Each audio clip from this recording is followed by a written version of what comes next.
Richard Thornton sat in his mahogany-paneled office overlooking downtown Chicago, staring at his 23-year-old son with a mixture of disappointment and determination.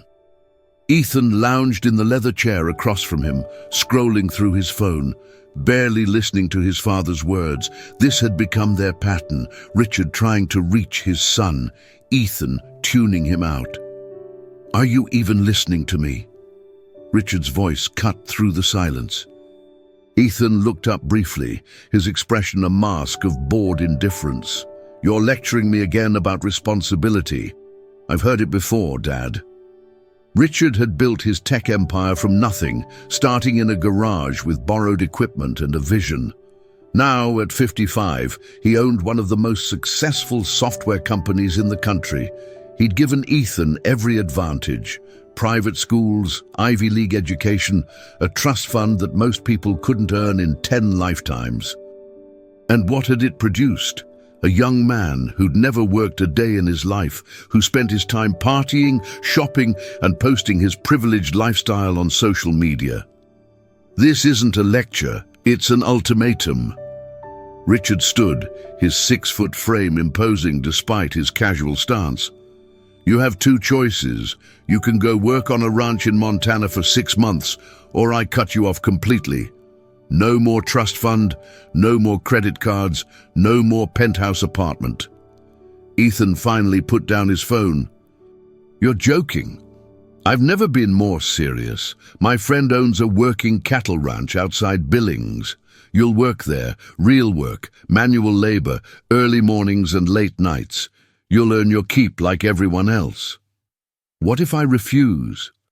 "Then you figure out how to support yourself without my money. Starting immediately." Ethan stared at his father, searching for any sign that this was a bluff. He found none. Richard had reached his limit. Years of watching his son waste potential, squander opportunities, and live without purpose had finally broken something in him. "A ranch?" "I don't know anything about ranching." "Then you'll learn, that's the point." 3 days later, Ethan stood in the dusty parking lot of Broken Creek Ranch, his designer luggage looking absurdly out of place next to battered pickup trucks and worn work equipment. The Montana landscape stretched endlessly in all directions. Rolling hills, vast sky, a silence so profound it felt oppressive after Chicago's constant noise. A weathered man in his 60s approached, his boots kicking up dust, his face lined from decades of sun and wind. "You must be Ethan. I'm Tom Harrison. Your father told me about you." The way Tom said it made clear Richard hadn't painted a flattering picture. "Where's my room?" Ethan asked, already dreading whatever accommodations awaited. Tom pointed to a small bunkhouse near the main barn. "You'll share with Jake and Miguel, 2 of the hands. Breakfast is at 5:30. Work starts at 6. 5:30? In the morning? This is a ranch, son. Cattle don't care about your sleep schedule." Ethan's room was Spartan, a single bed with a thin mattress, a small dresser, a window overlooking the corral. No air conditioning, no television, no high-speed internet. His phone showed 1 bar of signal. This was hell. That first night, Ethan lay awake listening to unfamiliar sounds, cattle lowing in the distance, wind rattling the bunkhouse walls, Jake snoring in the bunk across from him. He thought about calling his father, begging to come home, accepting whatever consequences came. But pride stopped him. He wouldn't give Richard the satisfaction. The next morning, someone shook him awake in what felt like the middle of the night. Miguel, a stocky man with kind eyes, stood over him. "Time to work. Get dressed." Ethan stumbled into jeans and a t-shirt, following Miguel into the pre-dawn darkness. The ranch was already alive with activity. Lights on in the barn, engines starting, men moving with purpose. Tom handed Ethan a pitchfork. "Stalls need mucking. Start with the horses." For the next 4 hours, Ethan shoveled manure, his soft hands quickly developing blisters, his back screaming with unfamiliar exertion. This was only day 1. The first 2 weeks were torture. Ethan had never worked this hard in his life. Every muscle ached. His hands were covered in bandages from blisters that burst and formed again. He fell into bed each night, too exhausted to even check his phone. The work was relentless, mucking stalls, mending fences, feeding cattle, hauling hay bales that weighed more than he'd ever lifted. The other ranch hands treated him with polite distance. They'd seen rich kids come and go, sent by desperate parents hoping manual labor would instill character. Most quit within a week. Jake and Miguel gave Ethan exactly the minimum interaction required, clearly expecting him to leave soon. Tom was harder. He never cut Ethan slack, never accepted excuses. When Ethan complained about the heat, Tom handed him more work. When he showed up late for breakfast, Tom assigned him the worst jobs. There was no sympathy, no accommodation for his privileged background. "I didn't sign up for this," Ethan snapped one morning after Tom criticized his fence repair work. "Actually, you did. Your choices were here or poverty. You chose here." "My father had no right." "Your father has every right. He built something. You've built nothing." Maybe that's worth thinking about. The words stung because they were true. At 23, Ethan had accomplished nothing. No job, no skills, no purpose beyond spending money he hadn't earned. He'd coasted through college on his father's reputation, partied instead of studying, graduated with mediocre grades because professors knew who his father was. That night, Ethan sat outside the bunkhouse, watching the sunset paint the Montana sky in colors he'd never noticed in Chicago. His hands throbbed, his back ached, but something else stirred, a tiny seed of something he couldn't quite name. Not enjoyment, not yet, but maybe the first hint of satisfaction. He'd repaired that fence, badly but functionally. He'd done something real with his hands. It was a strange feeling, simultaneously humbling and empowering. Miguel joined him, offering a beer. "Getting easier?" "Not really. Give it time. Nothing worth doing is easy at first." Week 3 brought a crisis that changed everything. One of the ranch's prize horses, a mare named Dakota, became seriously ill during the night. Tom found her in the morning, lying in her stall, breathing shallow, clearly in distress. The vet was 3 hours away due to an emergency at another ranch. "We need to keep her comfortable and hydrated until Doc Mitchell arrives," Tom announced. "Ethan, you're with me." For the next several hours, Ethan worked alongside Tom, following instructions carefully. They got Dakota to drink small amounts of water, kept her calm, monitored her breathing. Tom explained what he was looking for, teaching as they worked. "Why me?" Ethan asked at one point. "Everyone else has more experience." "Because you need to learn that work isn't about experience. It's about showing up and doing what needs doing. Dakota doesn't care if you're new. She needs help, and you're here." Nerfils. When the vet finally arrived, Dakota was stable enough for treatment. Doc Mitchell administered medication, gave instructions for ongoing care, and complimented Tom on his handling of the situation. Good work keeping her comfortable. Probably saved her life. As the vet left, Tom turned to Ethan. "You did well today. Followed instructions, stayed calm, didn't complain. That's the first time I've seen you focus on something other than yourself." The words were simple, but they hit Ethan hard. He'd never received praise for work before, hadn't done any work worth praising. But today, he'd helped save an animal's life. It was real, tangible, meaningful. That night, Dakota was recovering in her stall, and Ethan volunteered to check on her during the night shift. Miguel raised an eyebrow but said nothing. Every few hours, Ethan walked to the barn, checked Dakota's water, spoke softly to her, watched her breathe. Something was shifting inside him, subtle but undeniable. The ranch had stopped feeling like a punishment and started feeling like something else. Not home, not yet. But maybe the beginning of understanding what home could mean. As weeks turned into months, Ethan began to change in ways he couldn't have anticipated. His soft, gym-sculpted body transformed into something functional, muscles developed from real work, not vanity exercises. His hands, once smooth and manicured, became calloused and capable. He learned to read weather patterns, understand cattle behavior, fix equipment with whatever tools were available. Tom slowly gave him more responsibility, first feeding duties on his own, then basic veterinary checks for the herd, eventually riding out to check distant pastures, making decisions about which fields to rotate cattle through. Each new task was a vote of confidence, and Ethan found himself not wanting to disappoint. The other hands warmed to him gradually. Jake started including him in dinner conversations, sharing stories about his own journey from troubled teenager to reliable ranch hand. Miguel taught him Spanish phrases, explained his experience immigrating from Mexico, working his way from field labor to ranch management. "You're not what I expected," Jake admitted one evening while they repaired a water pump. "Rich kids usually stay soft, complain constantly, quit fast. You stuck it out." "I didn't have much choice. My dad would have cut me off." "No, you had a choice every day. You chose to stay, to learn, to work. That's different." Ethan realized Jake was right. Somewhere along the way, he'd stopped counting days until he could leave and started focusing on what he could learn before he had to go. The ranch had taught him things no classroom ever could: patience, resilience, the satisfaction of physical accomplishment, the value of skills over wealth.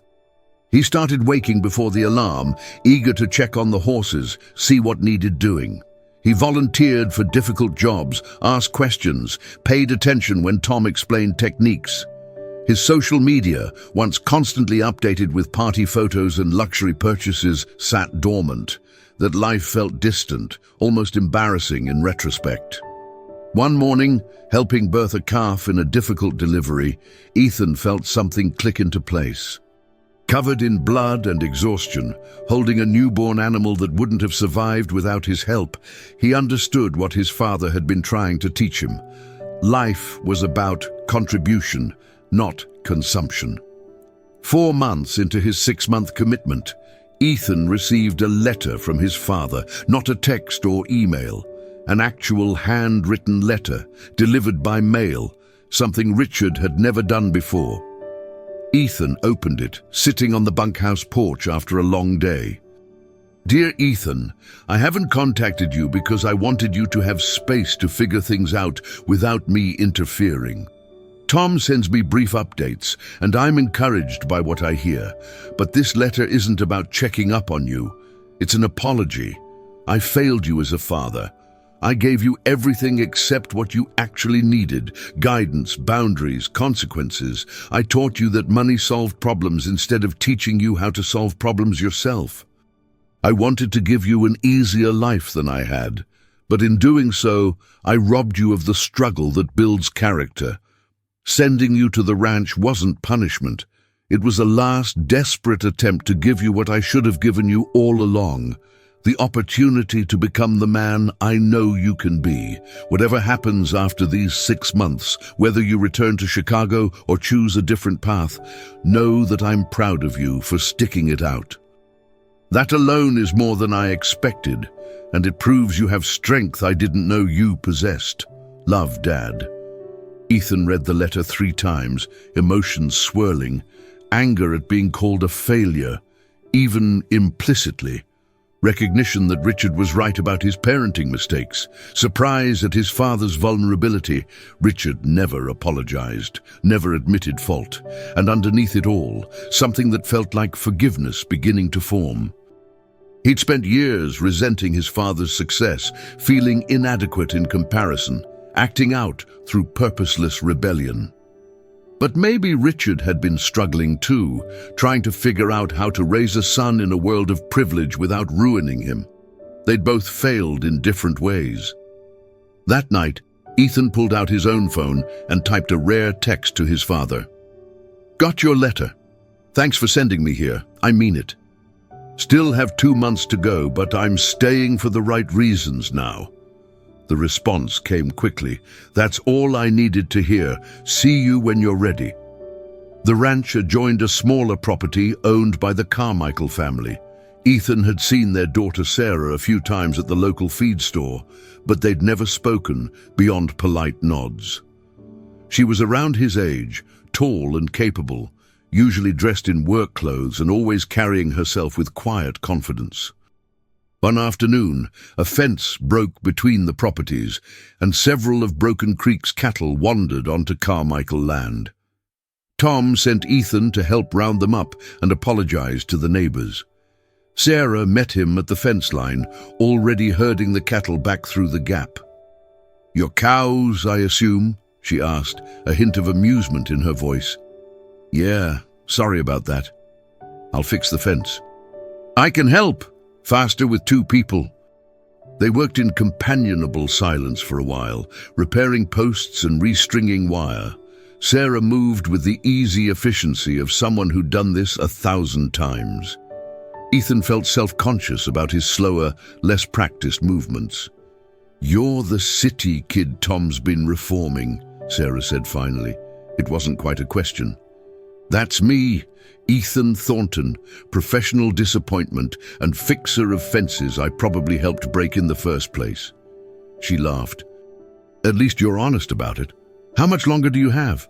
2 months, then I'm supposed to return to Chicago and, I don't know, figure out what comes next." "You don't sound excited." Ethan paused, hammer in hand. 4 months ago, I couldn't wait to leave. Now, I'm not sure I want to." Sarah studied him with intelligent hazel eyes. "This place gets into your blood. The work, the simplicity, the way you can see the results of your labor. It's addictive once you understand it." "You've never wanted to leave?" "I left for college, studied business, thought I'd escape to the city, but I came back. This," she gestured at the vast landscape, "this matters more than whatever I could have built in some corporate office." They finished the fence as the sun set, painting the sky in brilliant oranges and purples. Sarah invited Ethan to join her family for dinner, and he accepted. The Carmichael farmhouse was warm and welcoming, filled with the noise of Sarah's younger siblings and the smell of home cooking. Over the next several weeks, Ethan found himself making excuses to visit the Carmichael property, helping with repairs, borrowing equipment, returning tools. Always, these errands led to conversations with Sarah, sometimes brief, sometimes lasting hours as they worked side by side. She told him about her college experience, the pull she'd felt back to ranch life, her plans to eventually take over her family's operation and expand it. "My parents are traditionalists. They don't think about sustainability, conservation, new agricultural methods. I want to modernize while respecting what makes ranching valuable." Ethan shared his own story. Growing up with wealth, never appreciating it, the emptiness of a life without purpose. "I spent 23 years consuming and 0 years creating. It's embarrassing to admit, but I'd never built anything, fixed anything, helped anyone before coming here." "And now?" Sarah asked. "Now I understand why my father was so desperate to change me. I was a waste of potential." That's hard to say out loud, but it's true. Sarah didn't offer false comfort or contradiction. "So what will you do differently?" That was the question haunting Ethan as his 6 months drew to a close. He had 2 weeks left before he was supposed to return to Chicago. His father expected him back, ready to take a position in the company, start the career path Richard had always envisioned. But everything in Ethan resisted that future. He'd changed too much, learned too much about who he was and what mattered. The thought of returning to suits and boardrooms, to the life he'd lived before, felt suffocating. "I don't want to go back," he admitted to Sarah one evening as they sat on the Carmichael porch, watching fireflies. "Then don't. It's not that simple. My father has expectations. He sent me here to teach me a lesson, not to lose me permanently. Sarah turned to face him. Ethan, you're 23. Your life is yours, not your father's. If you've learned anything here, it should be that living someone else's dream is no way to live at all. The truth of her words settled over him like the Montana twilight. Ethan called his father 2 days before he was scheduled to return. Richard answered on the first ring, as if he'd been waiting for the call. Ethan, are you packed? I've arranged for a car to pick you up on Saturday. Dad, I need to talk to you about that. Silence on the other end, heavy with anticipation. I'm not coming back, not permanently. I want to stay here, work on the ranch, maybe eventually start my own operation. The silence stretched longer. When Richard finally spoke, his voice was carefully neutral. This is because of a girl, isn't it? Tom mentioned you'd been spending time with the Carmichael family. It's not just about Sarah, though she's part of it. It's about finally understanding what you were trying to teach me. Work has meaning when it's real, when you can see the results of your efforts, when you're building something that matters. You can build something that matters in Chicago. In the company I've spent my life creating. That's your company, Dad. Your dream. I need to find my own. Another long pause. I didn't send you to Montana to lose you there. You sent me to Montana to become someone worth having around. Mission accomplished, but that person doesn't fit in your world anymore. Richard's sigh came through the phone, heavy with emotions Ethan couldn't quite read. I always thought you'd take over the company. That was the plan since you were born. I know. And I'm sorry if I'm disappointing you, but Dad, for the first time in my life, I'm not disappointing myself. That has to count for something. When Richard spoke again, his voice was thick. You're not disappointing me. I'm proud of you for knowing what you want and having the courage to pursue it, even if it means staying 2,000 miles away from me. I'm not disappearing. I'll visit. You can visit here. Maybe once you see what I'm building, you'll understand. Maybe I already do. They talked for another hour, working through logistics and emotions. Richard agreed to maintain partial financial support while Ethan established himself, not as an allowance, but as an investment in a business plan Ethan would develop. It felt different from the trust fund. This was money he'd have to justify, manage responsibly, prove he deserved. Ethan stayed at Broken Creek for another 6 months, working for Tom while learning everything he could about ranch management, sustainable agriculture, and business operations. He took online courses in agricultural science, studied modern ranching techniques, and developed a detailed business plan for his own operation. Sarah became his partner in planning, offering insights from her own education and experience. They spent evenings reviewing his proposals, identifying weaknesses, brainstorming solutions. Her family, seeing Ethan's genuine commitment, welcomed him fully, treating him like the son they'd never had. You've changed, Tom told Ethan one morning as they checked fence lines together. The kid who showed up a year ago was lost. The man working beside me now knows where he's going. I found something here I didn't know I was looking for. Purpose, I guess. Or maybe just proof that I could be useful. You're more than useful. You're reliable, hard-working, and you've learned more in 1 year than some hands learn in 5. Whatever you build, it'll succeed because you understand the work behind it. The validation from Tom, whose respect Ethan had fought hard to earn, meant more than any trophy or award from his previous life. Richard visited after 9 months, flying into Billings and driving to the ranch in a rental car. Ethan met him at the gate, and for a moment they just looked at each other, father and son, separated by choices and geography, but connected by something deeper. Richard hardly recognized his son. Ethan had filled out, his body lean and muscular from real work. His face was tanned, his hands calloused. But more than physical changes, there was something in his bearing, confidence, purpose, groundedness. This wasn't the aimless boy who'd left Chicago. This was a man. "Show me what you're building," Richard said simply. For the next 3 days, Ethan walked his father through his plans. The land he'd found, a smaller ranch adjoining the Carmichael property, currently for sale. His business model incorporating sustainable practices, conservation efforts, and modern technology. His timeline, his financial projections, his vision for the future.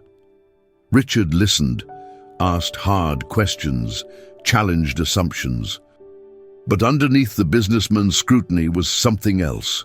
Pride, unmistakable and deep. On the last evening of Richard's visit, they sat on the Broken Creek porch, watching the sun set exactly as Ethan had done hundreds of times over the past year. Richard held a folder containing Ethan's business plan, marked with notes and calculations. "You've done your homework," Richard said. "This plan is solid, ambitious, but achievable. You understand the risks and have contingencies. I'm impressed." So you'll invest?" Ethan tried to keep the hope out of his voice. "I'll do more than invest. I'll partner with you, not as someone who swoops in and takes over, but as a silent partner who provides capital and advice when asked." Ethan felt emotion tighten his throat. "Dad, you don't have to." "I want to. Not because you need saving, but because what you're building is worth supporting. And because I want to be part of your life, even if your life is here instead of Chicago." They sat in silence for a while, processing the shift in their relationship. No longer was Richard the disappointed father trying to fix his broken son. No longer was Ethan the rebellious kid fighting against expectations. They were two men, related by blood but connected by something harder earned, mutual respect. "I need to ask you something," Richard said finally. "Was I that bad of a father? Did I fail you so completely that you had to come 2,000 miles away to become yourself?" Ethan considered the question carefully. "You gave me everything except challenges. Every time I struggled, you smoothed the path. Every time I failed, you fixed it. I never learned to solve problems because you solved them for me. I wanted to protect you. I know, but protection without struggle creates weakness. You learned that too late, and so did I.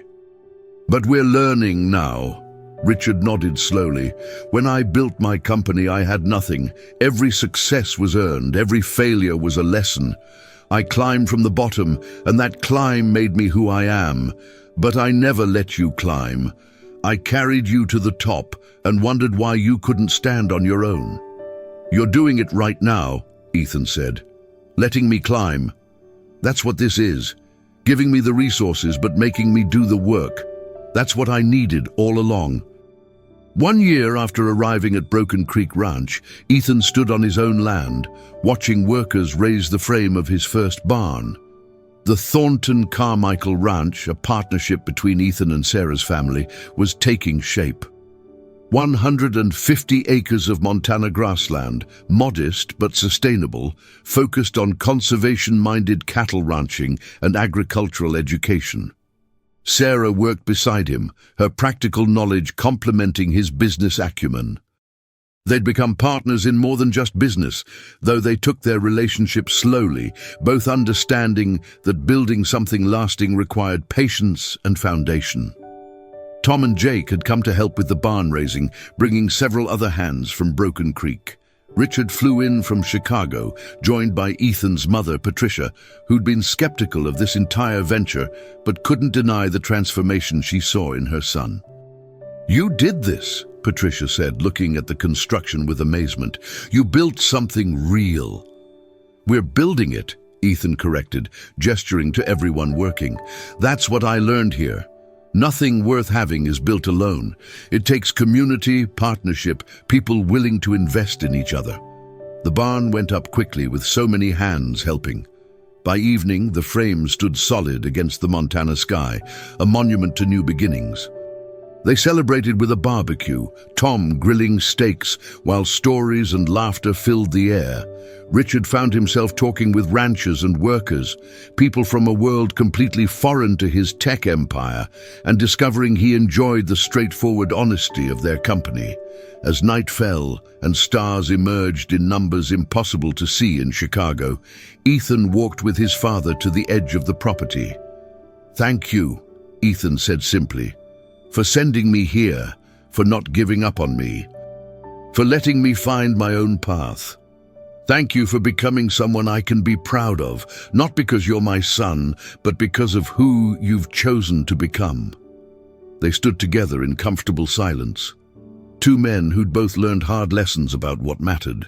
Richard had sent his lazy, entitled son to a ranch, expecting, at best, that hard work would teach him humility. What he got back was so much more. A man with purpose, vision, and the strength to build something meaningful. The millionaire had sent his son away. A man had returned, and in that transformation, both father and son had finally found what they'd been searching for all along, not success or wealth or status, but something simpler and infinitely more valuable. They'd found understanding. They'd found respect. They'd found each other. The ranch stretched out before them in the darkness, full of possibility and promise. Tomorrow would bring more work, more challenges, more opportunities to build. But tonight, they stood together under Montana stars, grateful for the journey that had brought them here. Sometimes the greatest inheritance isn't money or power. Sometimes it's the wisdom to know when to let go, and the courage to become who you're meant to be.